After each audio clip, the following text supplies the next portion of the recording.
Well, it's great to have you once again. Let's, of course, give you a bit of a background as to what happened yesterday. Now, Mr. President Bola Tinubu, actually yesterday did the first ever in his administration a press parley where he invited professionals from some media organizations to for interaction. Now, a lot was discussed, and the president, gave a first-hand address to some of these issues. Now, part, of course, what was discussed are some of his policies, one of which is the removal of the petrol subsidy, where the president did declare that he has no regrets.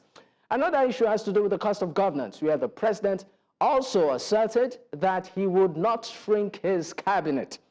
And they went to the issue of pricing, talking about how expensive things are, and if the president would introduce some sort of regulation of prices. And the president did say blatantly that he does not believe in price regulations. Well, this, of course, are a few of the issues that were discussed yesterday.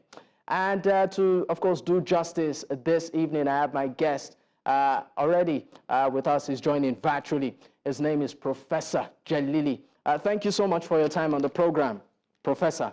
Thank you so much, Mr. Dapa, for the opportunity to join the conversation. And I want to wish our viewers Merry Christmas in advance. All right. It's absolutely a delight to have you on the program at this time. I noticed that while I was talking yesterday, you you were just, laughing. It looked like you had a lot, already on your mind. But let me first ask firsthand, what is your reaction to what you saw yesterday at the media parley? Yeah, I wasn't disappointed, honestly, because one of the things I know about President Bola Tinubu is that he does a good job, trying to be confident. And it's one of the ways he sways the population in the country, that he knows what he's doing, and that possibly affected the evaluation of the presidential chart done by Dr. Ruben Abati. But from my own perspective, I listened to him live, and I've listened to him about 5 more times. And every single time I listen to Mr. President's charts with some of the folks from some segment of the Nigerian media, I ended up laughing. And that was why I started this conversation laughing. Because what I noticed about the president is that when I listened to him, I concluded that the biggest issue with President Bola Tinubu is the assumption of knowing, is the assumption of correctness, and the unwillingness to unlearn and relearn. And there are many times that he displays this throughout the conversation he had with some segment of the media in Nigeria. For example, when Mr. President was talking about his response to the issue of stampede and food inflation in the country, Mr. President said they have to move away from his father's approach to farming. And the question that came to mind is that, what is his father's approach to farming? And what is the approach that Mr. President is promoting? And it made mention that they have ordered for 2,000 tractors, and they are going to be providing low interest rates to farmers in order to address the problem of food insecurity in the country. That is a precedent that is farther away from reality of how to solve the problem of food insecurity. And here, it's important for us to educate the listening public that what Mr. President is calling for worldwide is not the type of agriculture that is feeding the world. The agriculture that is feeding the world is what we call small-scale agriculture and agriculture of the middle. That is the agriculture that is feeding the world. So when you said the agriculture feeding the world is small-scale agriculture and agriculture of the... Yeah, the agriculture of the middle. That's the agriculture that is feeding the world. Okay, so I would like you to break that down, please, for the benefit of viewers watching. Okay. Hello? Yes, I said I would like you to break that down for the benefit of the viewers watching. Yeah. So thank you so much. And the whole explanation is very simple. There's no debate about this worldwide. When you look at industrial agriculture, that is mainly under the control of big corporations. They focus on one or two crops. And when they make their decision is underpinned by what we call profit maximization. And in this profit maximization model, there are two variables to these big corporations. They have to maximize revenue to the highest amount possible. And they have to minimize production cost to the lowest amount possible. And what that means is that they have to produce for where they are going to get the money. And where they are going to get the money is not by producing food to feed the people. It's by producing food for industrial purposes. That's what they do. But the agriculture that actually produces food to feed the people is small-scale agriculture. The agriculture calls agriculture of its own father's ways. That is the agriculture that is producing more than 80% of the food that is consumed worldwide.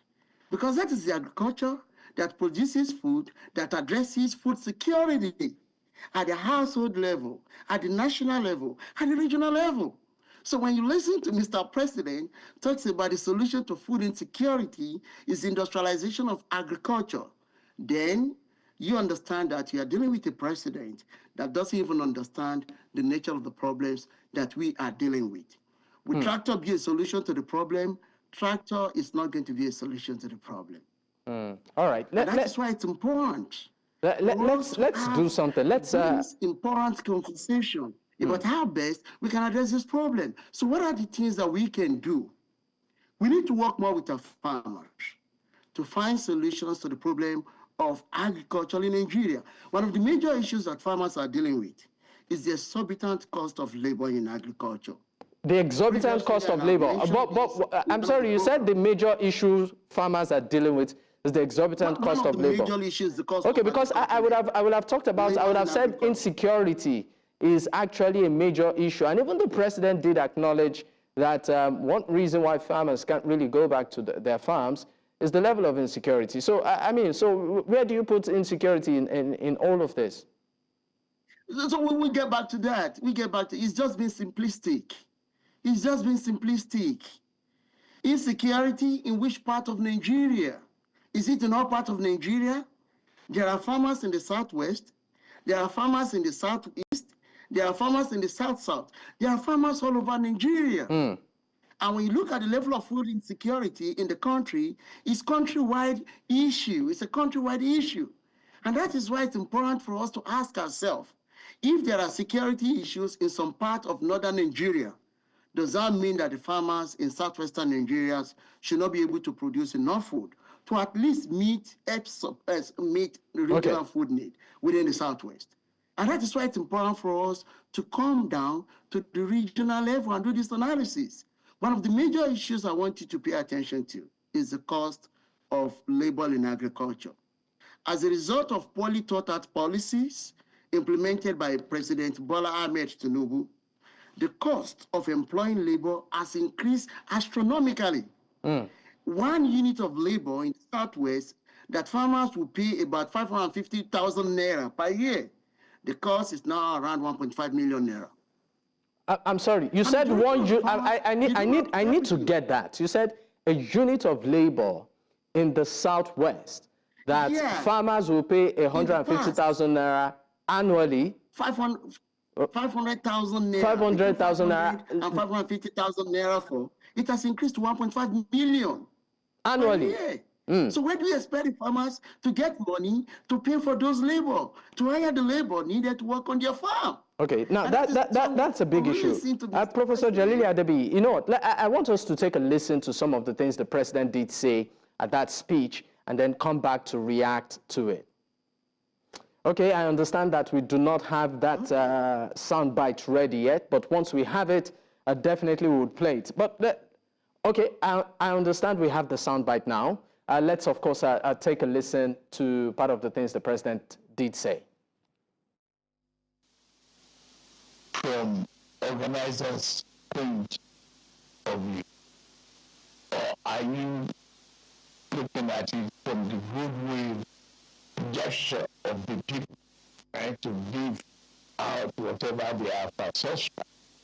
And it is very sad, that people are not well organized.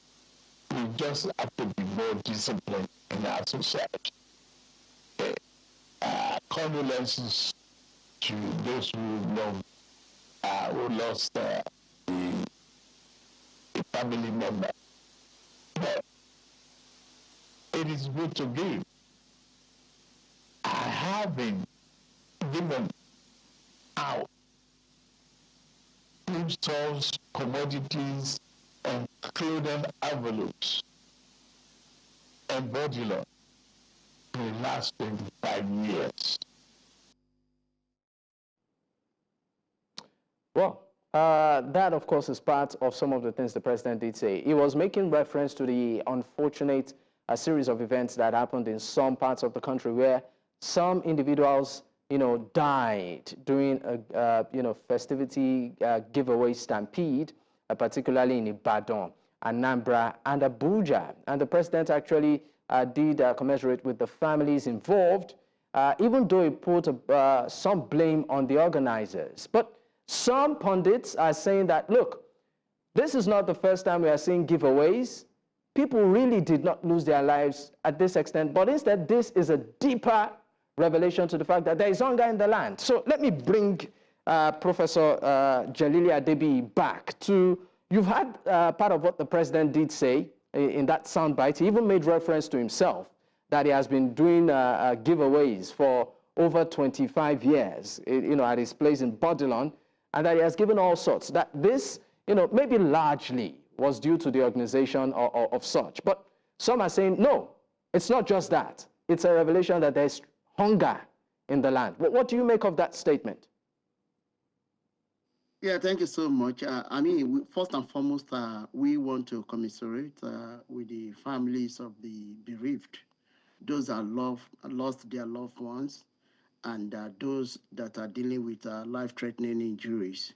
We pray that God will grant them the fortitude to bear the loss, and we also pray for the speedy recovery of those that are currently in the hospital.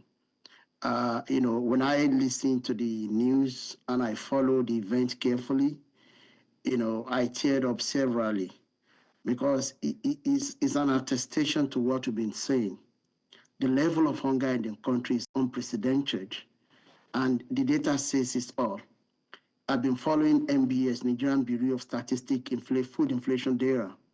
In October, it was 33.8%. And that was a jump from 32.7% in September. In November, the number increased to 39.3%. And what that means is that there is palpable hunger in the land. There is palpable food insecurity in the land. Festive period in Nigeria is an opportunity for families, for people to have a feel of life, of something good. And when people, they don't have the money, they are hungry, they are food insecure, what do you expect to see? You expect a town or experience the unfortunate loss of life. That was what happened. So when Mr. President says he's been doing this 25 years, the question we need to ask him, has the situation of Nigerians been this deplorable since that 25 years he's been doing this? No. And that is why we need to evaluate things within the specifics of the context that we are dealing with. 20 years ago, Nigerians were not this food vulnerable. 20 years ago, the level of hunger in the land was not this astronomical and was not this pervasive. These are the things that he needs to understand, that the fact that he's been doing it for 25 years does not mean that we've been doing it given the current situation we find ourselves. So, and that said, we also need to hold the organizers of such program accountable, because they are trying to massify goodness in an unusual situation. So it's important, it's imperative for them to put in place some mitigative measures that will assist them to mitigate against incidences such as this. Okay. But that said, you can only put in place a measure, but the mayor may not be foolproof. I mean, just to follow up to, the cost of living generally, because we're pressed for time, Professor Adebiyi, the president was asked issues around price control, saying that, look, since these policies of his has come up, certain individuals are taking advantage of the narrative that things are expensive to astronomically inflate prices, and that should some form of price control come in. The president, of course, did react blatantly and said he does not believe in price control. And even the cost of governance too was brought up, that he should shrink his cabinet. But he said no, that he would not trim his cabinet. So I would like you to react on that, particularly the president's response. I mean, about the issue of price control, I agree with him. It's not going to work. And there are many reasons why price control is not going to work. And I will come back from the perspective for farmers. If farmers would have to pay just one unit of labor 1.5 million naira, and you expect the same farmer to be selling below their production cost, it's not going to work. These farmers, they have to pay for the educational fees of their students. For those that have children in the university, the fees have gone astronomical. And not a lot of them have been able to access the student loan. Not only that, the cost of rent has gone astronomical. The cost of transportation has gone astronomical. Every single thing you can, even the cost of medication, of seeking medical attention, has gone astronomical. But I mean, these are, you've mentioned quite, I mean, these are basic things. These are primary issues that, of course, affects people. But some would also argue that given the peculiarity of the situation Nigeria is in as a result of this policy, there are some individuals who genuinely are taking advantage to shoot up prices extremely. That shouldn't there be some sort of cap?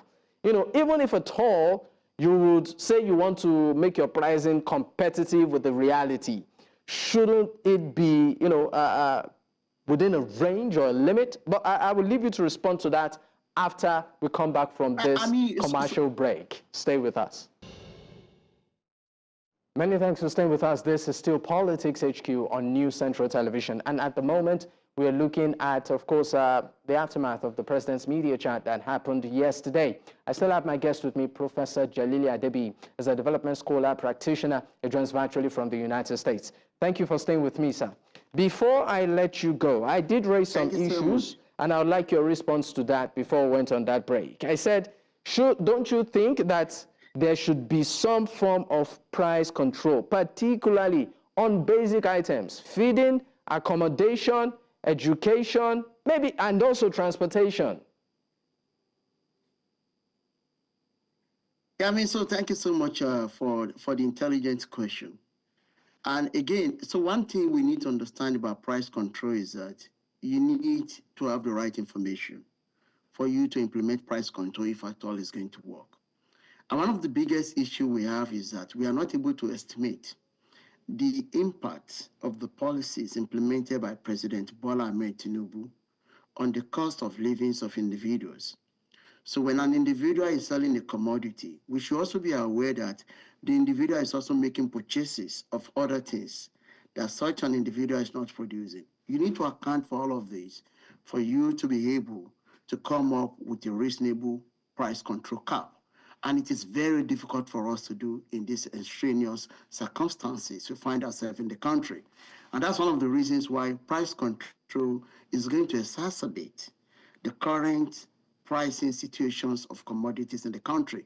So for me, it doesn't make a sense for us to implement a price control. So let me give a typical example, for instance. I'm sorry to interrupt you. For instance, now people bring in rice, and we know that this administration did say, you know what, they gave some waivers on importation of food items and even medication.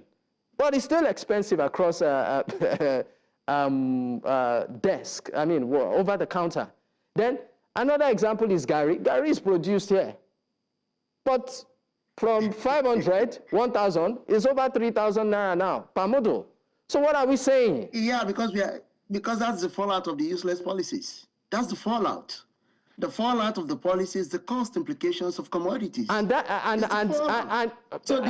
thing to correct is the policy.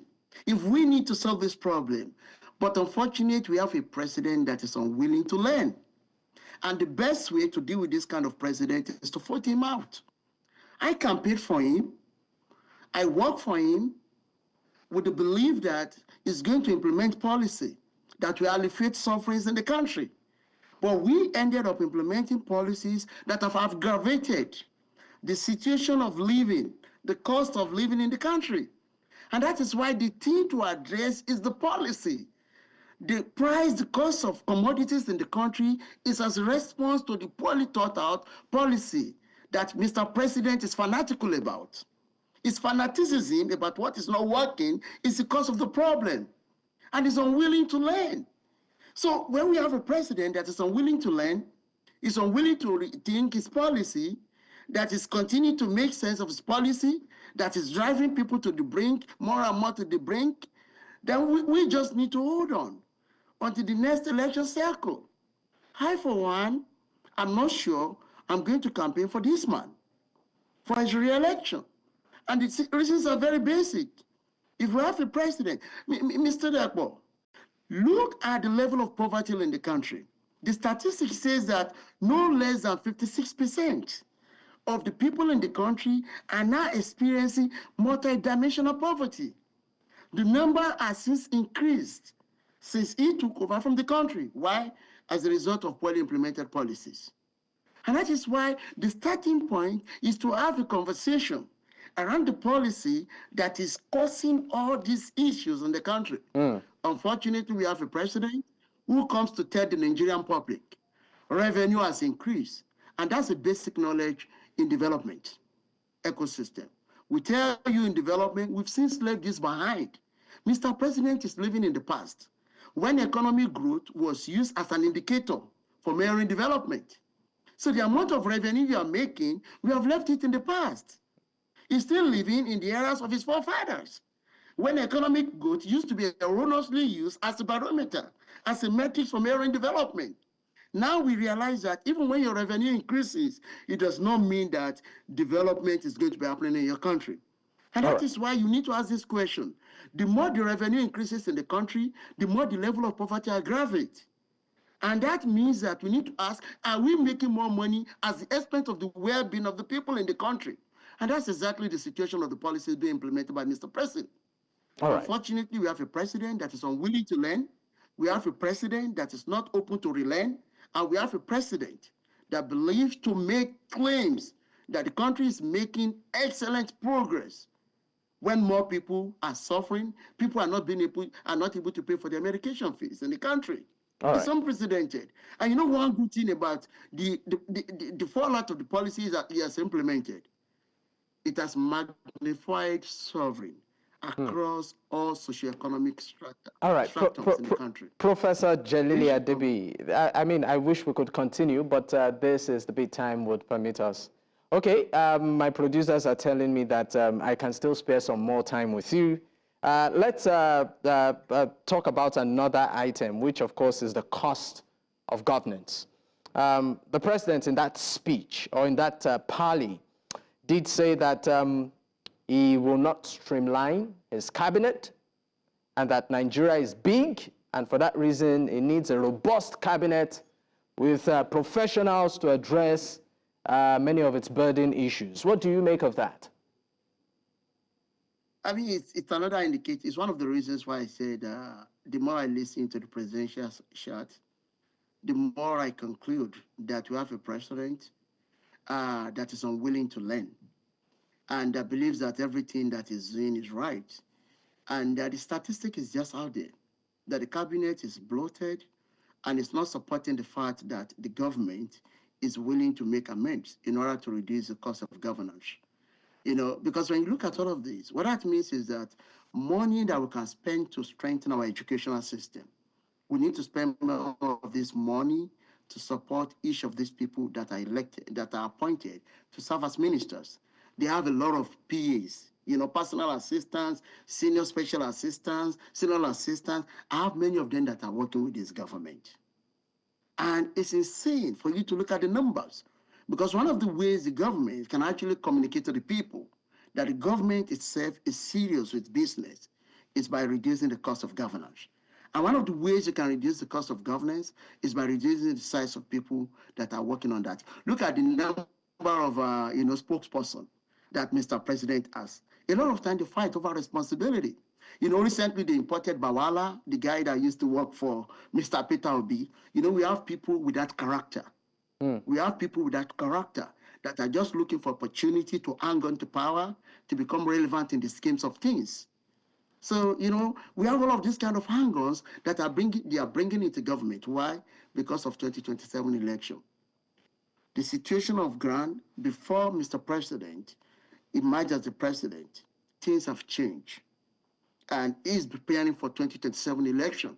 And that is why he's not going to toy with the size of his cabinet. Because what he's thinking about is 2027 election. He's not thinking about governance. And that is why he's been making a lot of political appointment, not development appointment. When we talk about development appointment, we need people that can actually come up with ideas, that can implement interventions that will contribute to elevating the current situation of things, you know, in the country. And when you look at the contributions of the various people he has appointed to power, he has appointed as minister, you begin to ask yourself, what is the difference we've seen in the mining sector? I don't know. What is the difference we've seen in the economic sector? The situation on the street tells the story. What is the situation with the educational sector? It's just moribund. All kinds of confusion here and there. What is the situation in the transportation sector? You know this. So every single person he has appointed, he gave us a promise that we are going to assess his minister. And we expected him to release the outcome of that scoring, of that evaluation of his minister. Mr. President is not even bold enough to make it a public document. And this is something that he did with public revenue. And the public deserve to know what the outcome is. So if a president is saying justifying what is wrong, it doesn't make it to be right. Unfortunately, we are dealing with an old man. And usually when you deal with old people, there is little you can expect in terms of how they do things.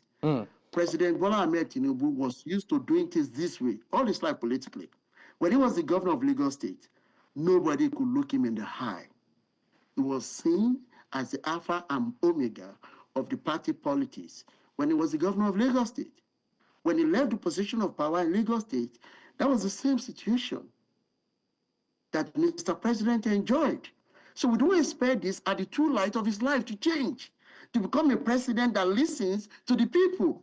No, you know, so it's unfortunate that is the situation we are dealing with. The character is part of the problem. The personnel is part of the problem we are dealing with. It's an unyielding character. And that is why, for me, and I want to mention this. Remember when I came up in the program sometimes in July, I did mention that the level of food insecurity was going to intensify in October, November, December.